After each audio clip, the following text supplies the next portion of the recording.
are planning a trip to the UK, there are some new entry rules in place. CTV Scott Hurst is joining us from the National Newsroom with more.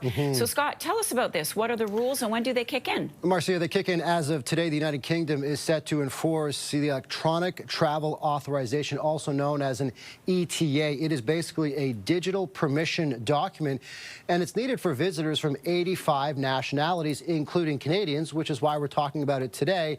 And this might impact a lot of travelers, as UK numbers have shown that there were just shy of 1 million visits from Canadians in 2024. So here's a list of things you need to know. It's effective as of today, mandatory for all Canadians.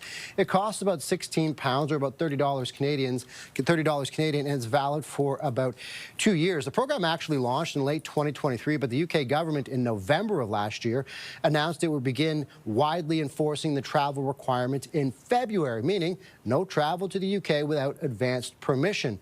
The government says the ETA will help digitize the immigration system, provide a more seamless travel experience, but also give authorities greater power and control over who's allowed in. So now enforcing the requirement will mean that everyone must have digital permission to enter the country before arrival, or else they could be turned away, including for visitors who are taking connecting flights and have to go through UK passport control, Marcia.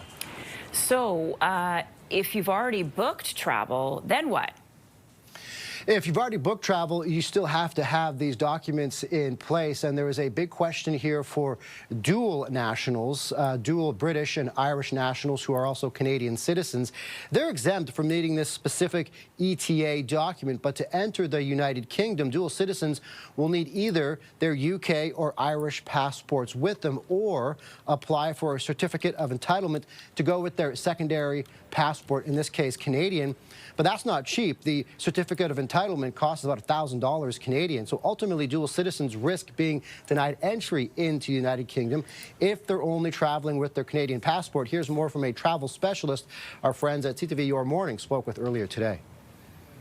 Anyone who is considered a dual citizen, as in being born in the UK, or in some situations, if your parents were UK citizens at the time of your birth, those people are no longer eligible to obtain a UK ETA and must travel on a British passport. So, Marcia, here's the scramble for some dual nationals, for dual citizens, British, Irish, and Canadian, to ensure they have all the correct documentation. Some dual citizens may have never had a physical British passport or have let it expire, because neither a British passport nor certificates of entitlement are automatically issued to people who obtain citizenship. So for some, it's been, and it will be, quite a scramble to ensure they have the proper, up-to-date documentation, Marcia. Okay, so why'd they change these rules, Scott?